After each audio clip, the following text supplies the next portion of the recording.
Fiz até make, chamei maquiadora.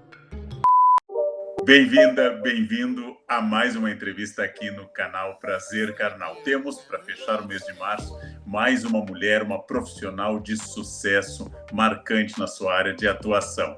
O desafio de hoje vai ser uma entrevista não só com uma profissional de sucesso, mas uma grande amiga. Outro desafio, não esquecer que tem milhares de pessoas nos acompanhando, logo eu não posso cometer nenhuma inconfidência, eu vou me esforçar.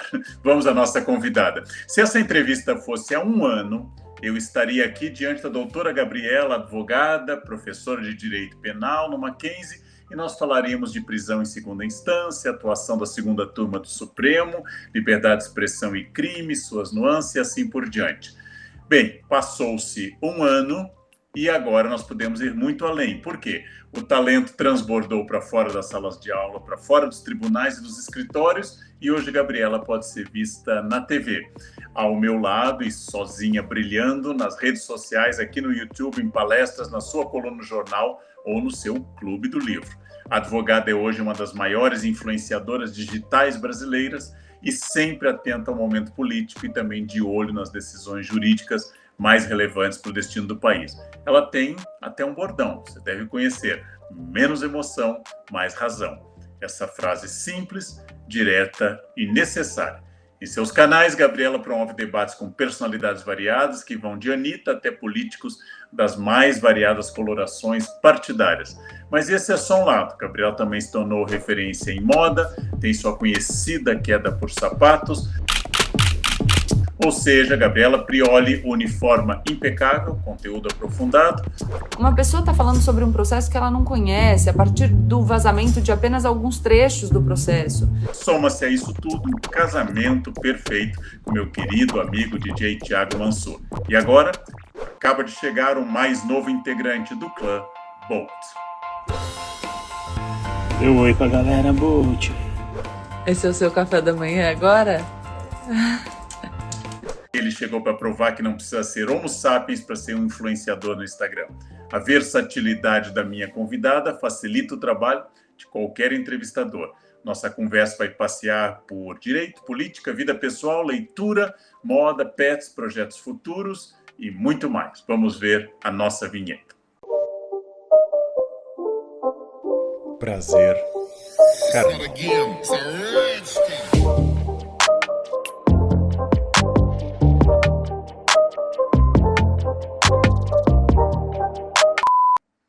Vou mostrar o Bolt, peraí. Pode? Pode, claro. Vem aqui, cara. Oi, Bolt.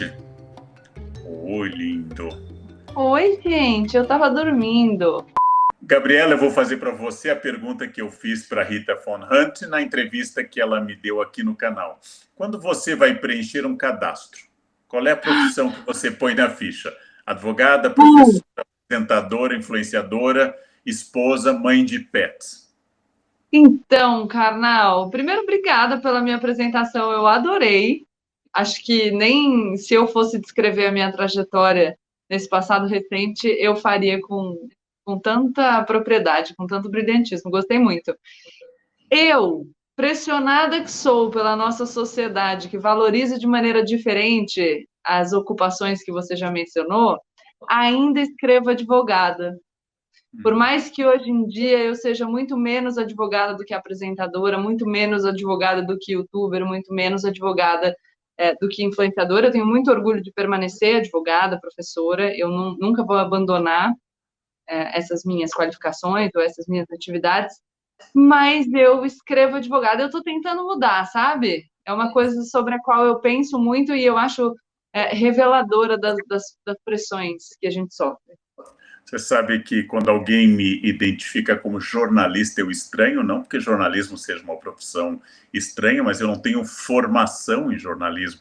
Então eu me sinto muito charlatão quando alguém escreve o jornalista do Estadão ou o jornalista da CNN. Acho muito estranho isso, porque acho uma ofensa aos profissionais qualificados em jornalismo. Mas eu também sinto, vou fazer um comentário, eu também sinto, mas eu acho que isso também é uma pressão que vem do mundo acadêmico que a gente frequentou e frequenta, mas frequentou por tanto tempo e ainda frequenta, que é essa exigência de uma educação formal para que a gente possa exibir determinado título. Se essa não é uma exigência da profissão, né, para que se possa exercer, eu acho que vale a pena a gente valorizar os profissionais do jornalismo, mas existem grandes jornalistas que não passaram pela educação formal. Então, eu também sinto desconforto.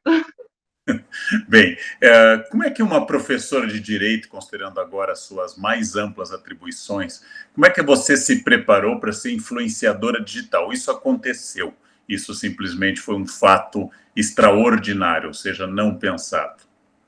Eu não acho que, nem que eu tenha me preparado de maneira direcionada para isso, e nem que tenha sido uma coisa que simplesmente aconteceu. Eu acho que é uma mistura do acaso com uma preparação que é mais abrangente. Quando eu era professora e advogada, a coisa que eu mais gostava de fazer era dar palestra. Falar em palestra, porque eu acho que aí você escolhe os temas, não tem o conteúdo programático da sala de aula, então é uma fala um pouco mais livre, eu gosto muito de palestrar. E eu queria alcançar mais ouvidos. Então, era uma vontade, eu direcionei a minha atuação profissional nesse sentido, para alcançar mais ouvidos, mas não era uma coisa, eu não pensava se eu ia me tornar uma influencer, se por acaso eu faria isso na televisão. Então, eu não tinha um caminho específico para o qual eu tenha me preparado de maneira direcionada, mas eu sabia que eu queria alcançar mais ouvidos.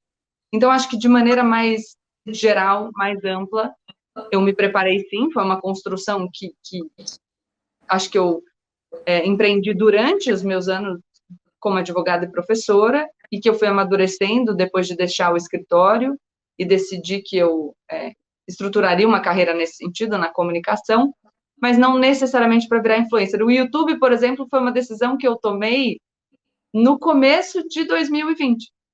Eu falava no Instagram, mas eu achava que eu não tinha cara de YouTube, que eu não ia dar certo para o YouTube. Eu falei isso muitas vezes.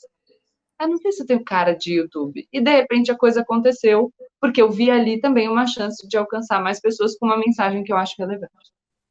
Você imagina que você poderia continuar, você é jovem, com a carreira só de professor de direito penal, você faria mais estudos, faria mais títulos, publicaria mais livros, e com o tempo você teria uma sólida carreira só na área de direito penal, mas dificilmente seria uma pessoa famosa.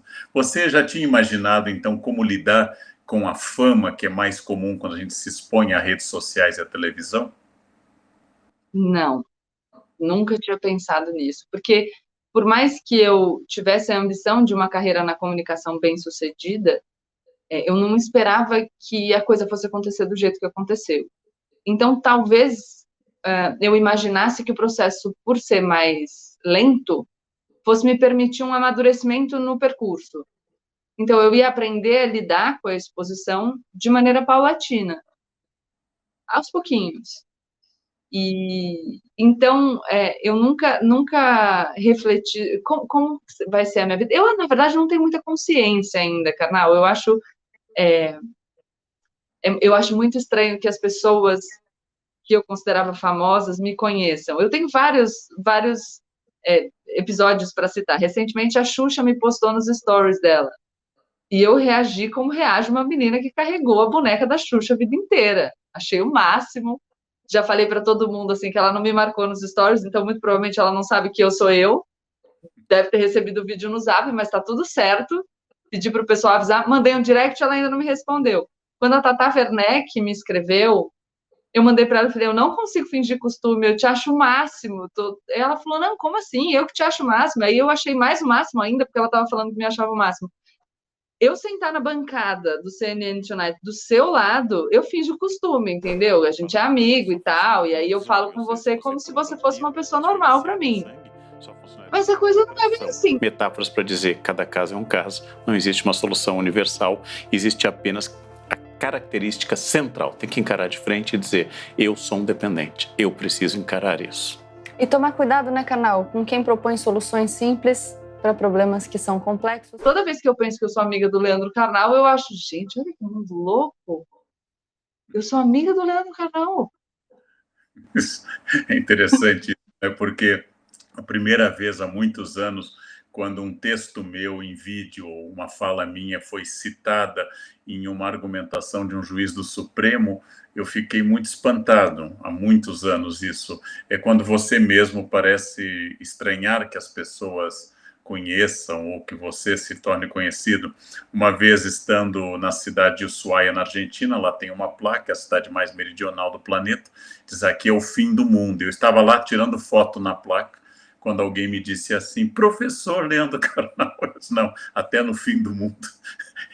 Que é uma experiência curiosa, porque a sua projeção maior deu-se durante a pandemia. Resultado, você tem uma imensa penetração midiática, mas ainda não tem a experiência de andar nas ruas, porque nós não temos mais a experiência esse ano de andar nas ruas e andar no meio de shoppings livres. Resultado, você ainda não sabe como vai ser quando o mundo voltar ao normal, na hipótese do mundo voltar ao normal algum dia. Isso lhe assusta ou lhe seduz? Nem me assusta, nem me seduz. Eu acho que eu tenho uma reação quase que de distanciamento, assim, porque eu, de fato, não consigo imaginar isso. É distante da minha realidade. Não foi uma coisa sobre a qual eu pensei. Eu tive algumas oportunidades pontuais, porque, de fato, a gente tem saído menos. Então, uma vez no supermercado, as pessoas me reconhecem mesmo de máscara, o que eu acho uma grande habilidade. Eu devo ter olhos muito expressivos. E elas são muito simpáticas, muito doces, é muito bacana.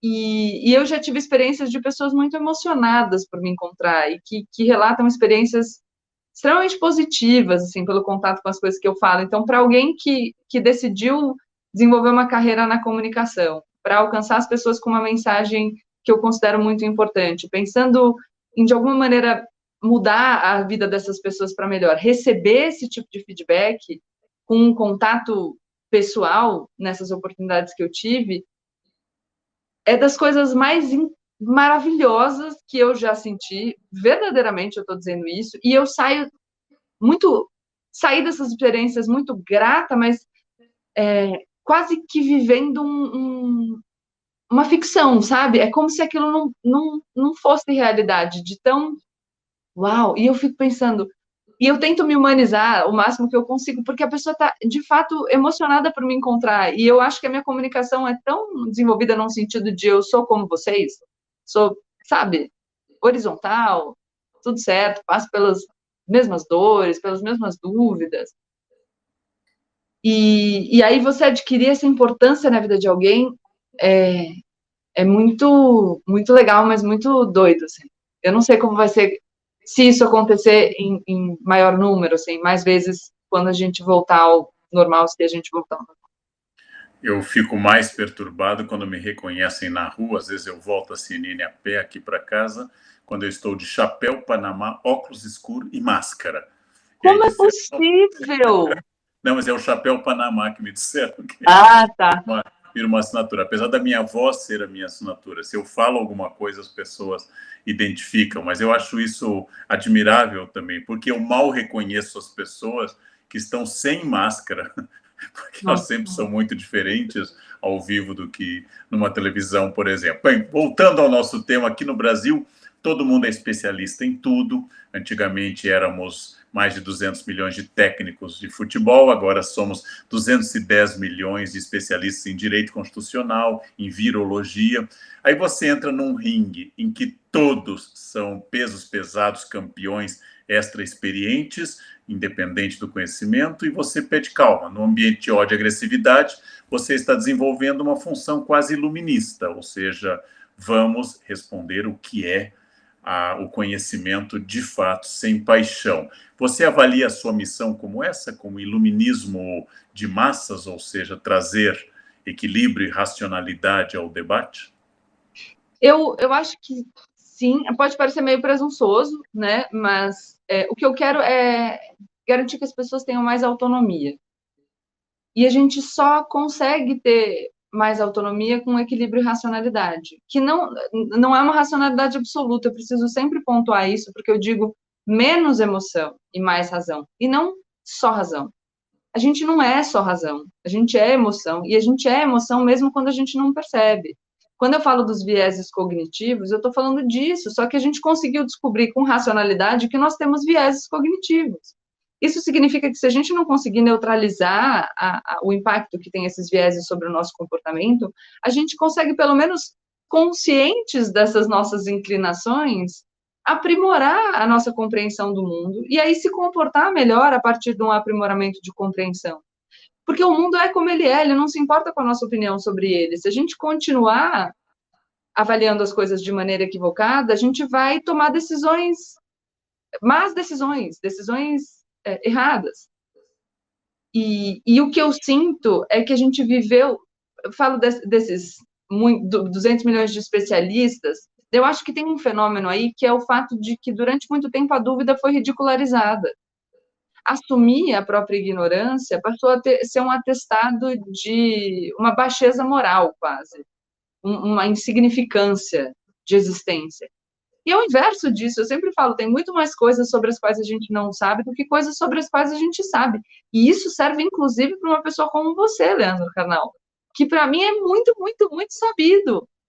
Mas é porque o tanto de coisa que tem para a gente saber é gigante, não dá para ninguém. Então é por isso que eu escolhi me aprofundar no direito penal, você escolheu se aprofundar na história.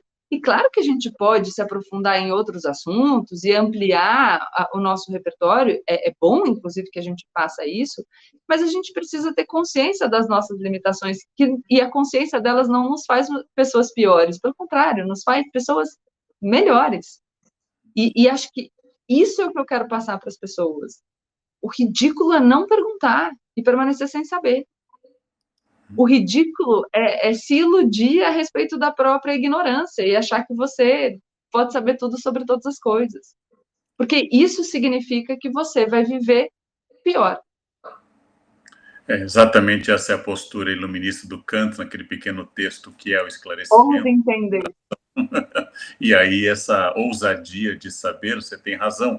Eu, por exemplo, considero que há 2 ou 3 temas em história, que é a minha área, onde minha ignorância é menor. Provavelmente aqui no meu condomínio em São Paulo, eu sou a maior autoridade no Frei Jerônimo de Mendieta, um franciscano do século XVI no México. Duvido que aqui no prédio alguém tenha as obras completas do Frei Jerônimo de Mendieta. Mas mesmo eu também duvido.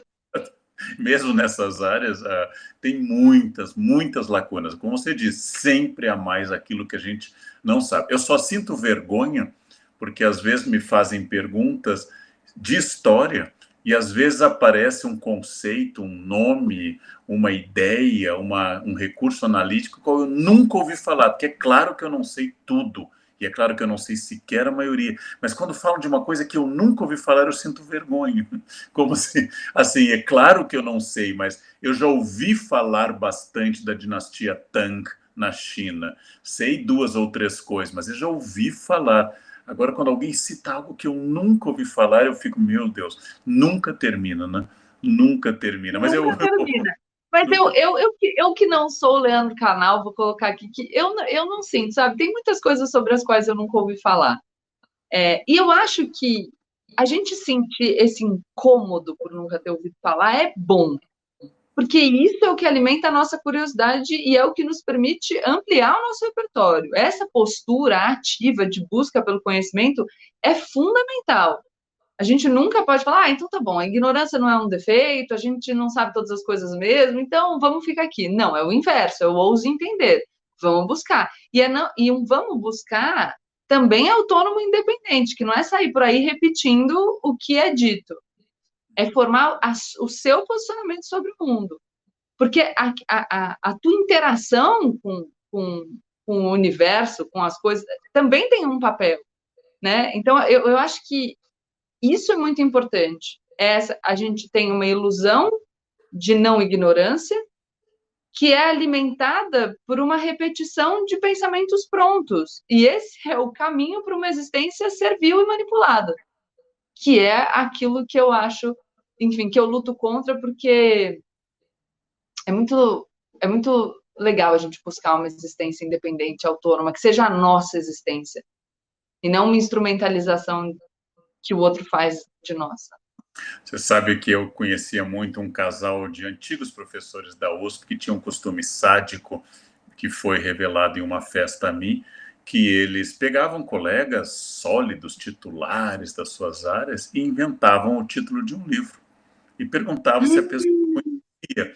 E quase todos diziam que leram, que gostaram muito, encontravam certos Maravilhoso. erros na tradução. Nossa, mas isso é muita sacanagem. Muito, eu achava um horror, mas era muito divertido. Fizeram isso na Gente, minha frente com nomes muito famosos da área. Então eu pensei, tem uma coisa maior que o conhecimento, que é a vaidade, né? E a vaidade é sempre uma prova de insegurança, né? É uma prova de que eu realmente não sei. Mas eu vou voltar à sua figura. Existe em moda um conceito que a gente chama de high-low, quando você, por exemplo, usa uma peça de grife com uma loja popular, uma peça refinada com uma peça casual, e você tem uma coluna num dos maiores jornais do país, você tem título para uma grande universidade, você já foi citado em audiência do STF. Abro parênteses para compartilhar uma reflexão feita hoje em artigo, publicado no jornal Folha de São Paulo, de autoria da jurista e jornalista Gabriela Prioli. E ao mesmo tempo se adotam pets, saem colunas de fofoca, saem em colunas bem mais populares, você estampa manchetes de sites de celebridades, uma mistura entre a intelectual e a celebridade, ou seja, como é que você lida com essa dualidade, esse high-low da sua vida? de forma absolutamente confortável e natural. Na verdade, eu me posiciono dessa maneira de forma deliberada, de propósito. A minha frase da bio do Instagram é uma convivência pacífica entre a superfície e o profundo, porque eu passei muito tempo com algum desconforto em relação àquilo que eu era. Eu entendia que a minha multiplicidade era um problema e que uma parte de mim deveria ser escondida para que a outra parte pudesse ser levada a sério. Então, que eu precisava esconder o meu gosto por moda, que eu precisava esconder o meu apreço por maquiagem, que eu precisava esconder as músicas populares das quais eu gosto, porque se eu não fizesse isso, as pessoas tentariam me deslegitimar, me descredibilizar na minha atuação profissional como advogada ou na academia. E aí, tentando esconder, porque eu nem sempre fui tão confortável, né, com essas várias Gabrielas, que na verdade são a essência de uma Gabriela só. Mas depois de tentar muito esconder, eu cheguei à conclusão de que as pessoas vão tentar me descredibilizar de qualquer maneira. E de que a minha vantagem é justamente eu ser essa pessoa, e que não existe outra existência feliz possível que não seja a minha existência do jeito que eu sou essa pessoa. Não é forçado, não é forjado, não é uma criação porque eu acho que pega bem, ou porque vai ser diferentinho, nada disso. Essa sou eu, e sou eu desde que eu me conheço por gente. Quando eu não tive a possibilidade de continuar na aula de balé, porque a minha mãe não tinha dinheiro para pagar, depois da morte do meu pai, o que eu pedi para ela para diminuir a minha frustração foi a roupa da apresentação, porque eu já gostava muito de roupa, o meu passatempo preferido era andar com a bota dela em volta do quarteirão. Eu desenhava mulheres de salto alto, quando eu tinha 5, 6, 7, 8, 9 anos. As roupas, eu queria ser advogada porque eu queria usar escarpão, sapato de salto alto, bico fino. E, ao mesmo tempo, eu sempre fui uma pessoa que gostou muito de ler, sempre gostei de estudar, sempre fui uma aluna aplicada, embora não a melhor aluna da sala. Por quê? Porque sou uma pessoa um pouco insubordinada. O canal vai desmentir, vai dizer, imagina, Gabriela, você é uma pessoa tão tranquila, tão fácil de lidar, uma pessoa que gosta de ordem, que obedece, tem uma disposição natural, né, para a obediência. Mas, então, por que não ser isso? E quando eu estava no grande debate, que, enfim, as pessoas passaram a me conhecer, eu lembro que teve uma pessoa, Karnal, que falou para mim, você não pode fazer esse conteúdo que é moda com maquiagem, com política, com direito, com livro, não dá, as pessoas não vão entender, não vai funcionar. Você está começando a fazer sucesso, você precisa escolher um nicho. E eu pensei, eu não sou tão única assim, não é possível que eu seja a única pessoa do mundo que tem essa multiplicidade. Então, eu vou ser o que eu sou e eu vou encontrar pessoas que se identificam com isso. Eu falo que hoje eu me comporto e me apresento da maneira que eu gostaria que alguém tivesse se apresentado para mim quando eu ainda era adolescente e achava que eu precisava esconder uma parte de mim para que as pessoas me levassem a sério.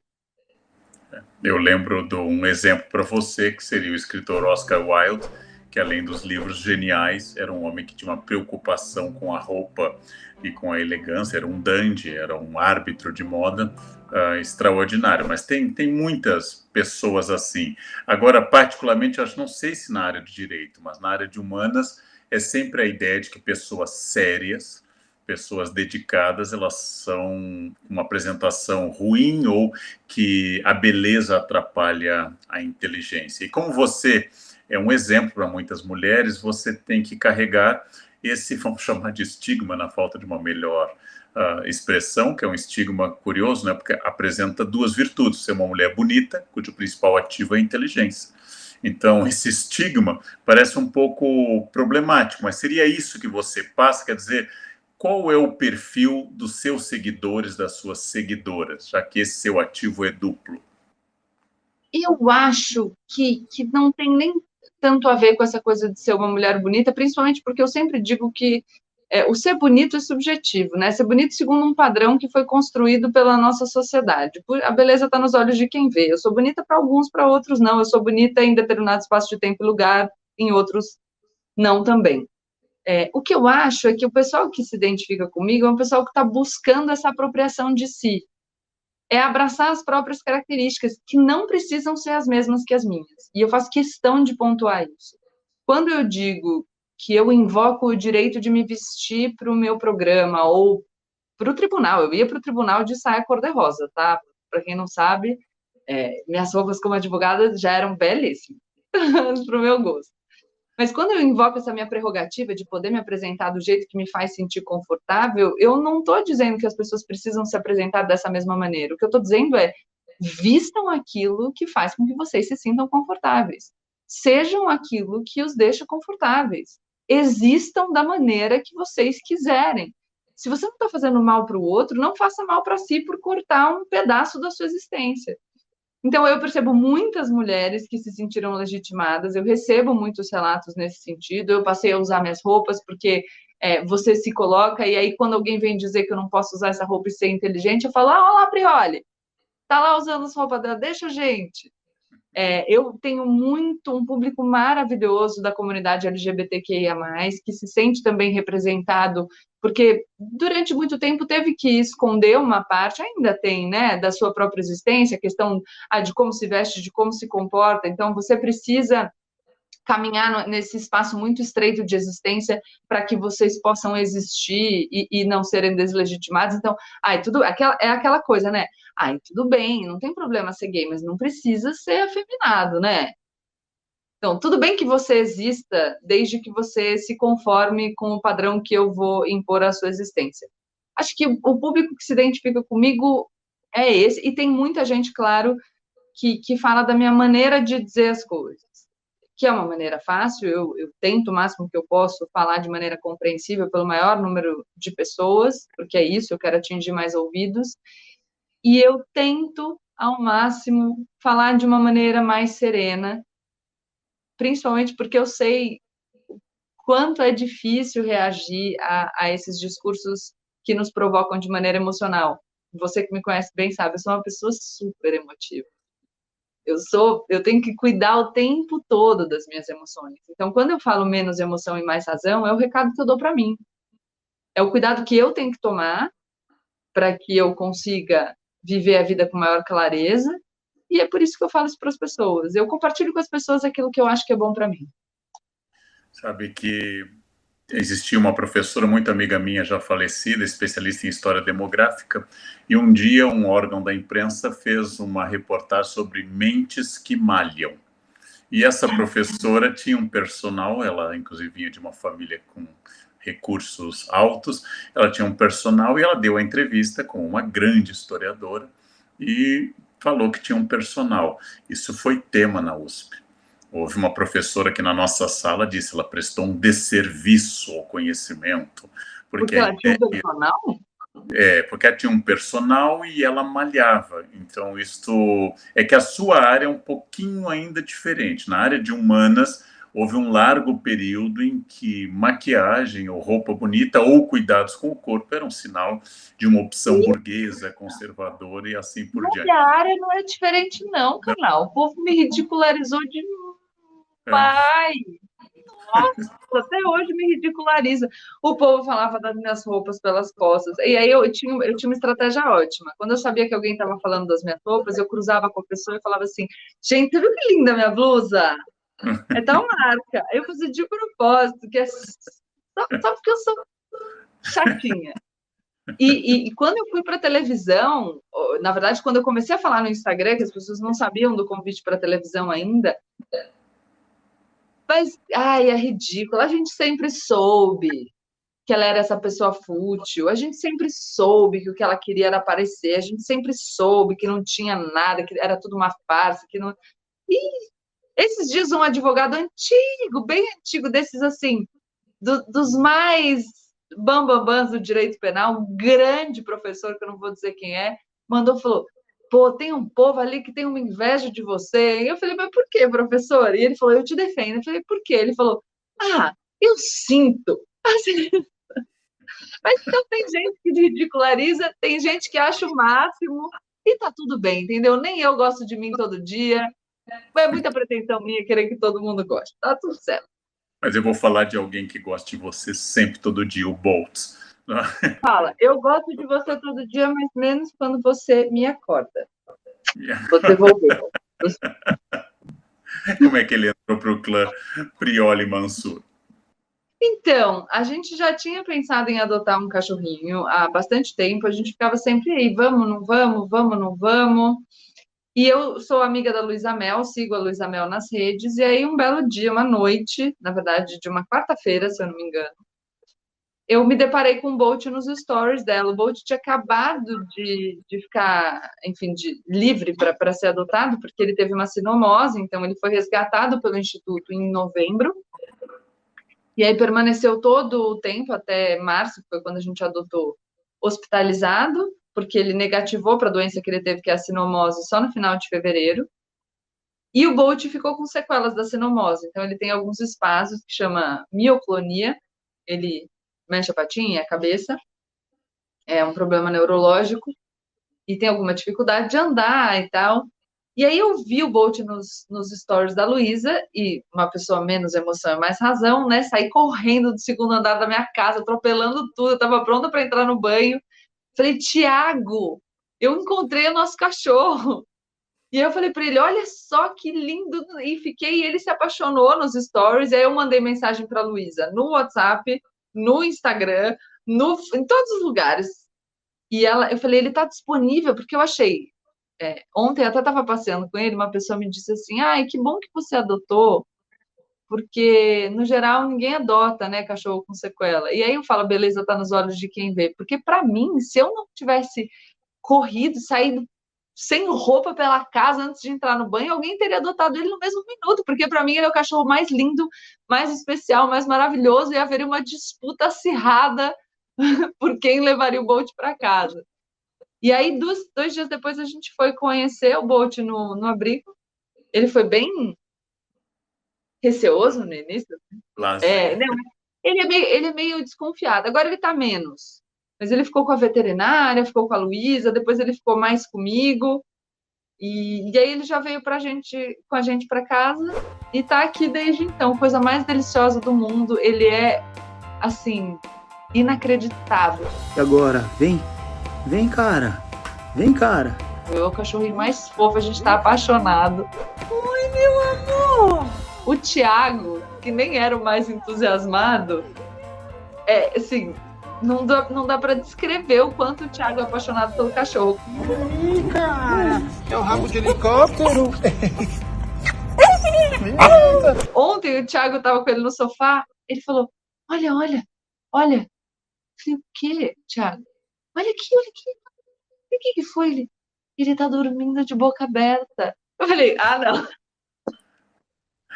É claro que a tentação do entrevistador é dizer assim: se você olhou para a imagem de um cachorro com um problema específico, se apaixonou e foi lá, eu nem vou perguntar como é que você se apaixonou pelo Thiago, porque isso já seria, seria uma comparação indevida e eu gosto tanto de Mas vocês três. os Se o dois têm Bolt uma personalidade muito parecida, os dois são muito fofos. A difícil dessa casa sou eu. Bem, você naturalmente, como toda pessoa pública e uma pessoa que se posiciona, você tem haters e estamos sempre à frente da chamada política de cancelamento, algo que é uma tradição, inclusive em sociedades democráticas. A Grécia criou o ostracismo legal na democracia do século V a.C. Você convive com boicotes, ataques, difamações, você acorda um dia como toda perfeita nas suas opiniões, no outro dia, de maneira nada elogiada, está entre os tópicos mais comentados com ódio na internet. Como é que é essa oscilação de amor e ódio para você? Então, já foi muito pior. Inclusive, você já me viu bem brava lá nos bastidores do CNN Tonight, mas eu precisei fazer um exercício de racionalização, que é o que me ajuda. Então, o que eu comecei a observar é que a gente reage de maneira absolutamente irracional ao cancelamento, porque, no geral, você não faz uma comparação quantitativa das menções. Então, eu comecei a observar quantas menções eram necessárias para que eu fosse para o primeiro lugar dos trending topics. E, no geral, é um número irrisório se comparado ao número de pessoas que te acompanham nas redes diariamente, que acompanham os meus vídeos só no YouTube, por exemplo, todas as vezes que eu posto. Primeira coisa. A segunda coisa é que tem pessoas que não fazem parte do seu público e, portanto, não são as mesmas pessoas as que te chamam de fadas. Existe, claro, um espaço ali no qual a gente pode dizer isso, mas tem muita gente que não faz parte do seu público e que está só esperando um momento para poder te atacar. A pessoa não simpatiza com você por algum motivo e aquilo provoca nela uma reação exagerada, a meu ver, porque, enfim, a não simpatia, principalmente eu não sendo uma pessoa que tem impacto real na vida dos outros, eu não exerço nenhuma função pública, é só não me acompanhar nas redes, mas a pessoa se incomoda com a sua existência, muito provavelmente porque a minha forma de falar, ou aquilo que eu falo, ou a minha existência, faz com que a pessoa se depare com um traço da própria personalidade, que ela não gosta muito, então essa pessoa precisa direcionar a frustração, a raiva a você, e ela só espera o momento, ela não faz parte da sua base ali de seguidores. Então, é uma mentira o cancelamento nesse aspecto. E depois, algo que me deixava muito frustrada era o autoritarismo das redes. Então, eu venho de uma formação no processo penal, né? E o processo penal, os direitos e garantias individuais como conquista liberal em contraposição ao poder absoluto. Então, olha só, eu tenho a forma como garantia, o direito de defesa como um direito inalienável. A gente não pode abrir mão dessa garantia do indivíduo. De repente, eu me via sendo atacada, julgada, condenada, sem nenhuma possibilidade de defesa, e aquilo me deixava desesperada para responder. E aí eu percebi que não importa a resposta. Então você aprende a se distanciar disso. Você fala, ok, essas pessoas vivem dessa maneira, se comportam dessa maneira, o que eu posso continuar falando aquilo que eu acredito, para que, enfim, mais gente se conscientize de que essa não é uma boa maneira de viver, de que a gente precisa abrir espaço para divergência, de que a gente precisa ter uma postura menos violenta, de que a gente precisa garantir às pessoas uma esfera de proteção do julgamento, então essa possibilidade de se defender, de saber pelo que está sendo acusado, de não ser condenado com base em informações falsas, mas esse é um ideal, então eu tenho que continuar trabalhando pelo meu ideal. Na verdade, o que o cancelamento me provocou como reflexão foi só uma reafirmação das ideias que eu já tinha desde que eu comecei a me posicionar. Então, refletir sobre a minha vivência dos cancelamentos e sobre o meu sofrimento a partir dos cancelamentos me fortaleceu. Então, talvez hoje eu dissesse obrigada, assim, para os meus canceladores, porque eu só reafirmei a minha visão de mundo e só me sinto mais fortalecida para continuar falando tudo aquilo que eu acredito, a despeito do ódio e do ressentimento. Sabe que eu também tive mais dificuldade no início. Hoje eu tenho um problema que está diminuindo, é que eu não sou atacado pela minha ideia. Eu sou atacado por um recorte retirado de um contexto e pelo que a pessoa interpreta do que ela acha que eu tive intenção de dizer. E aí eu sou muito atacado pelo que a pessoa interpreta. Então, muitos vídeos, às vezes de uma palestra de 1 hora, retiram um excerto de 1 minuto e a pessoa pega uma frase daquele minuto e diz, mas ele não leva em conta isso, isso e aquilo que estão nos minutos seguintes do vício. E isso me irrita um pouco, mas eu também já percebi que nem isso eu posso controlar. Nem isso eu posso controlar. Eu assisti duas ou três pessoas que fizeram um ataque a uma frase retirada de um contexto, às vezes de 1 hora e meia, e eu pensei, mas nem isso, é o direito dela, inclusive, de fazer uma má hermenêutica, uma má leitura, é o direito dela.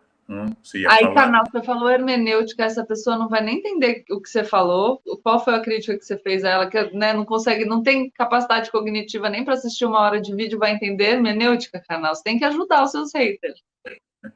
Na verdade, eu tenho o conselho de duas pessoas. Epicteto, filósofo que eu adoro, estoico, dizia: você está incomodado com alguém ter falado mal de você alguma coisa? Pense assim, ele só sabe aquilo, imagina se soubesse tudo. Esse é o conselho de Epicteto. E a outra é o Cyrano de Bergerac, essa peça do século XIX que eu adoro, em que quando alguém diz que o nariz dele é muito grande, ele diz, você é muito pobre. Ele começa a dar uma lista de xingamentos que o outro Exatamente. pode fazer. O que eu tenho feito de vez em quando também, eu nunca fazia isso, mas agora eu tenho me divertido um pouco mais. Você falou da pessoa que retira uma frase de contexto. Você sabe que a minha coluna de jornal, ela tem uma dificuldade. É difícil escrever de vez em quando, porque eu tenho 1950 caracteres, é bem pouco.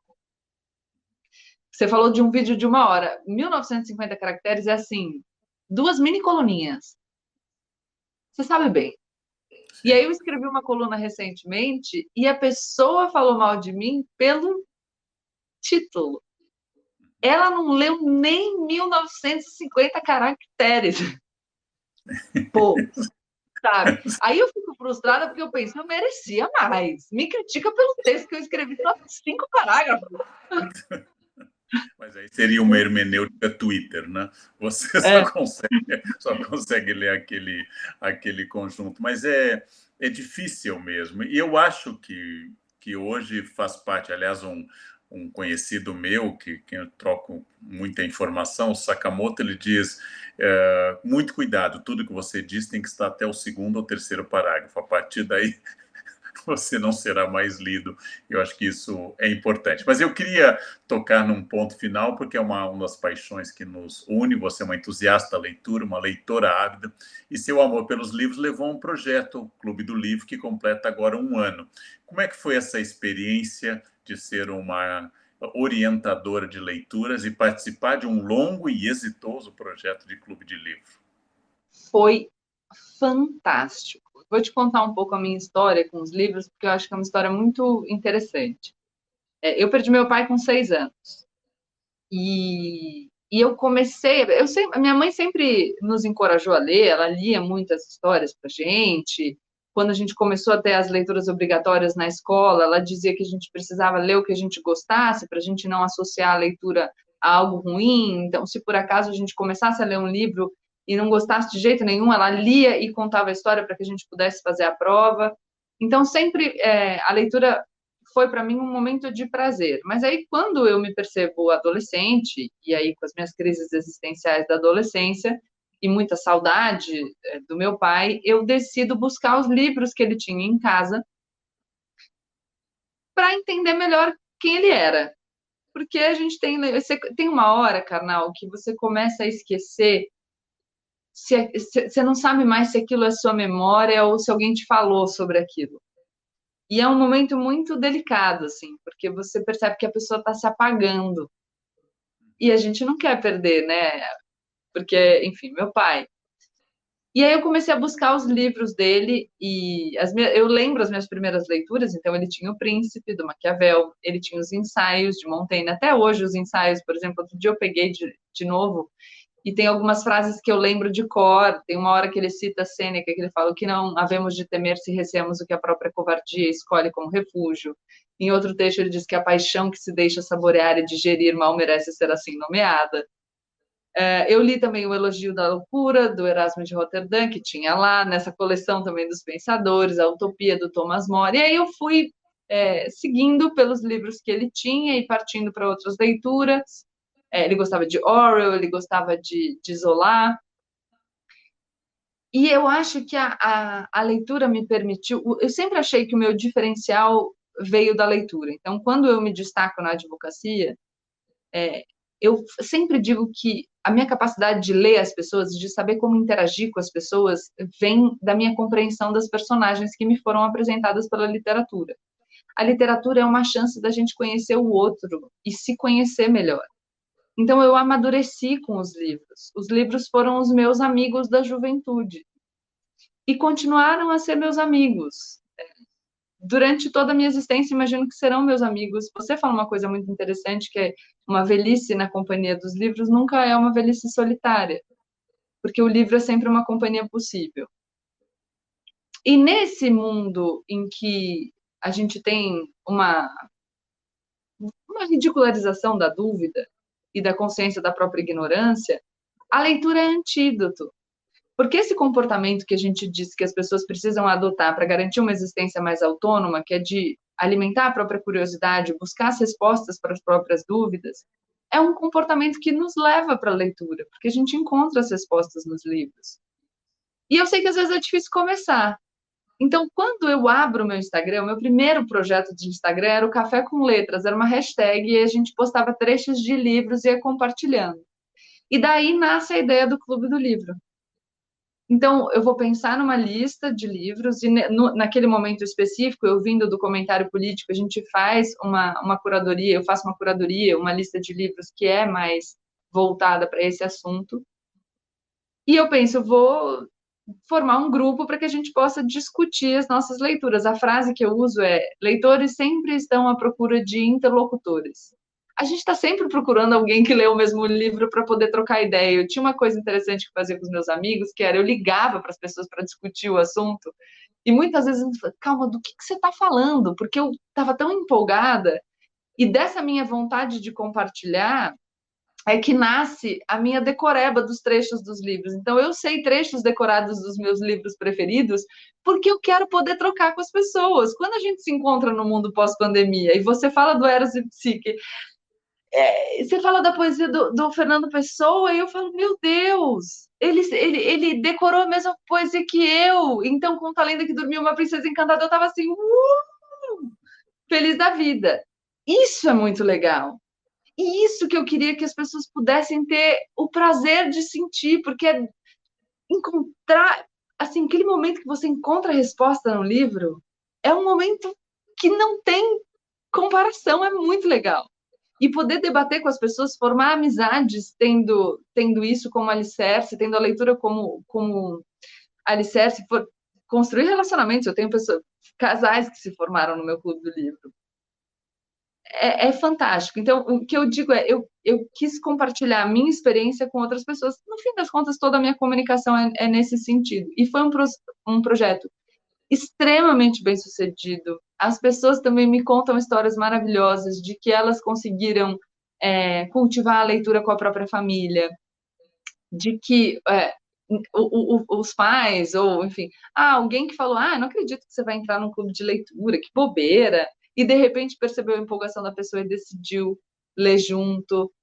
Então, não sei, eu falo que o Clube do Livro foi o meu primeiro projeto, eu tenho muito carinho por ele, vou renovar, claro. Fico aqui pensando que você seria uma companhia muito agradável para o Clube do Livro. Mas, enfim, né? A gente fica aí tendo ideias. Quem sabe?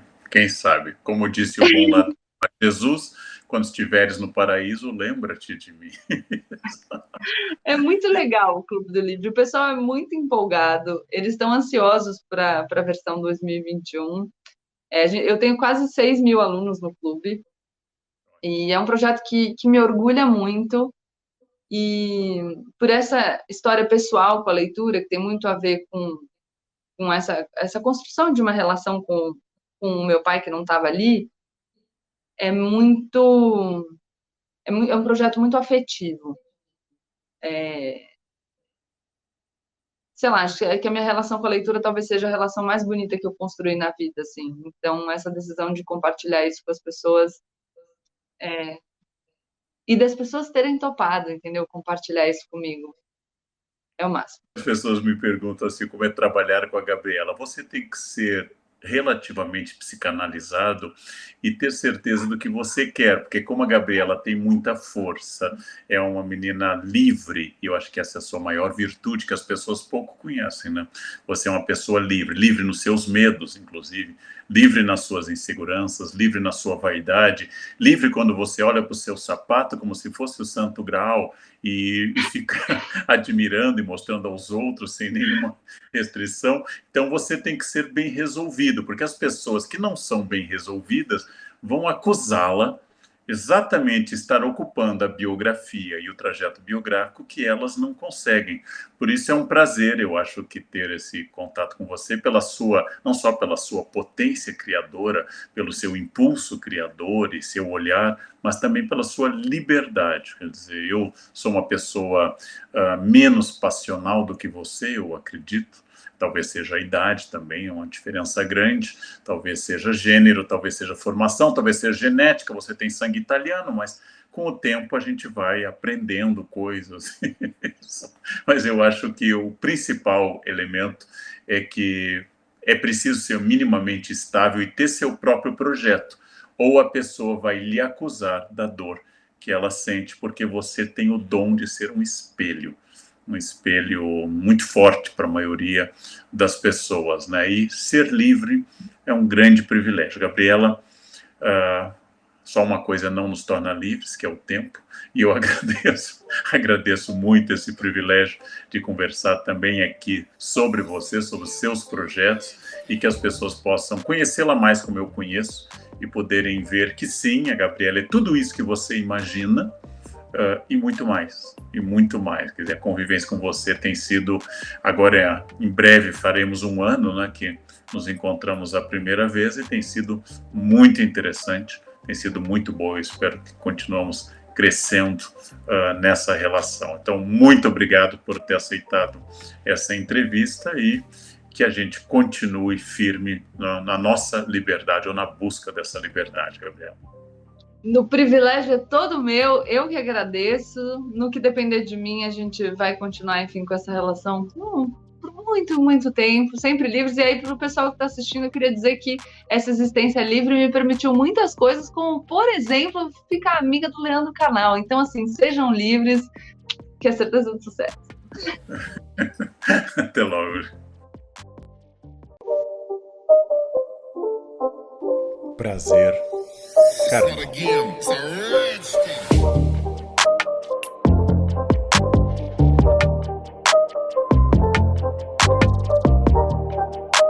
Eu escutei o livro narrado pela Marília Gabriela enquanto eu corria pela manhã. Escutei ao longo de 4 dias um livro que ela inventa em primeira pessoa, narrativas de mulheres apaixonadas, de variados perfis, de uma manicure até uma médica.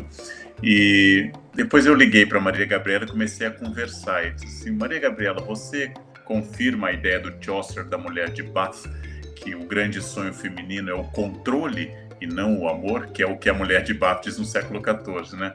E a Marília Gabriela: eu sim, mas as outras eu não sei. Eu discordo, porque eu não sei, eu não sou uma pessoa muito ligada nessa coisa de controle. Especialmente porque o Bolt e o Thiago lhe obedecem. Eu também. Tchau, obrigado, Gabriela. Até. Beijo, tchau, gente.